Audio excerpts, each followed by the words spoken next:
And then what is the thrust of the story? Amrita Pritam criticizes the patriarchal society which was prevalent at that time, which denies education and even freedom to women. And so this is the key sentence. See, Amrita writes this story with a purpose. She wanted to expose the patriarchal society which was prevalent at that time, the male-dominated society. The male-dominated society doesn't give any freedom to the girl. And so to the women in general, first of all, they are denied education. That is a great crime. And then they are denied every sort of freedom. That is freedom to love, freedom of choice. Everything is denied to the village women at that time. That is made clear through the story of Ankuri. And Ankuri explains how marriages are arranged in their village. That is, the girl is not getting any freedom of choice. When a girl, when she is 5 or 6, her father, without taking into account the interest of the daughter, he will select a person and he will place some money and flowers at his feet. And that man will be the future husband of this girl who is only a child of 5 or 6. And later, when the girl becomes of marriageable age, this man will come and take the girl away. That was the practice that was prevalent in that village. And so that is why this beautiful girl, Ankuri, teenaged girl, she is married to an old widower. He had already married once. After the death of the first wife, he comes and marries the small girl. And Ankuri has no freedom of choice. And after the father of Ankuri making the choice, for 5 more years, Ankuri remained in her house. And then this man Prabhade comes and takes her away. And the narrator of this story, who is none other than Amrita Pritam, she has a great intimacy with this girl. Because I told you that Ankuri is married to Prabhade. And they are staying in the neighborhood of the narrator. And so Ankuri will come to the author. She will talk with the narrator. And so in that way, they became good friends. And the narrator always wondered why this young girl is married to such an old man. And again, a widower. And she gets answers from Ankuri. And the narrator understood that Ankuri cannot read or write. She is uneducated. And thereby, very shockingly, the narrator realizes that Ankuri is uneducated. And the impression that education for village girls is a sin is inculcated in her. And so, as a whole, the story is a social criticism directed against the patriarchal system prevalent then. Okay? That is no freedom of choice. Even in the case of her marriage, Ankuri couldn't make a choice. Nobody asked her permission. And she was married to an old widower. And again, regarding education, she is illiterate. Why she is illiterate? In her was injected the feeling that for a village girl to get education is a great crime.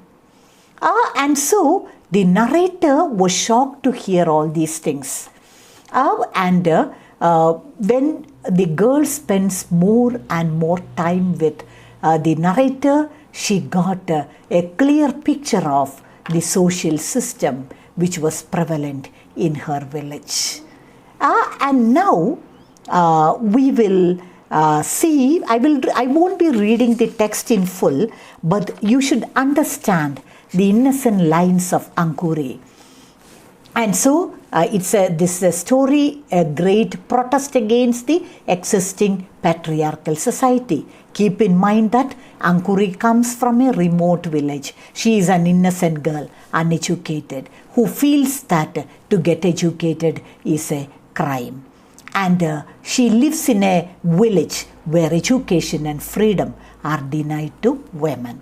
And then I will read some lines from the text so that things will be more clear to you.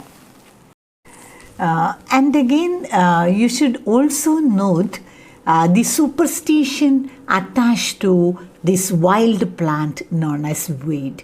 I told you that in this village of Ankuri, for the girls, they have no freedom of choice. Even their marriage is fixed by their father, and the girl won't be getting a chance even to see her husband, her future husband, only when he comes to take her away. And then, hearing that, Amrita Pritam asked Ankuri another question. That means there are no love marriages in your village? And there Ankuri says that at times there are love marriages. But a girl without the permission of her father will not fall in love with a man. Then how it happens? There Ankuri gives again another strange story, a very interesting explanation for the love marriages in her village. She says that love marriage in the village can happen only because of the weed. That is, a man very cunningly conceals the weed in a pan or in some sweets and gives that to a girl. And the girl unknowingly consumes it. And she takes the weed also along with it. And because of the magical effect of the weed, the girl falls in love with that man. After that, she will be singing for a few days, and then she will elope with the lover. And again, Ankuri stresses that in normal conditions, there is no possibility for a love marriage in their village.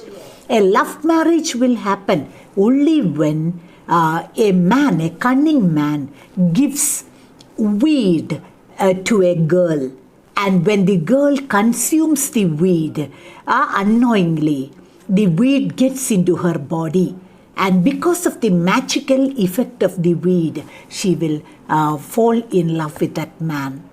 And Ankuri cites the example of her friend also. And see, the irony is that towards the end of the story, Ankuri also becomes a victim of the weed. That is, they are not even allowed to express their love. For that, they need the help of a weed. And now, we will read some lines from the story to make things clear to you. Open the text, and in the beginning itself, the narrator of the story straight away comes to the central character. Ankuri was the new bride of the old servant of my neighbor's neighbor's neighbor. Every bride is new for that matter, but she was new in a different way. The second wife of her husband, who could not be called new because he had already drunk once at the conjugal well. Drunk once at the conjugal well means he had married before. And so straight away coming to the topic. Ankuri, the story centers around the central character Ankuri. Who is Ankuri? An innocent rustic girl, village girl, dark-skinned, very energetic, very beautiful. And she is married to an old man. And again, he was a widower. And this is his second marriage.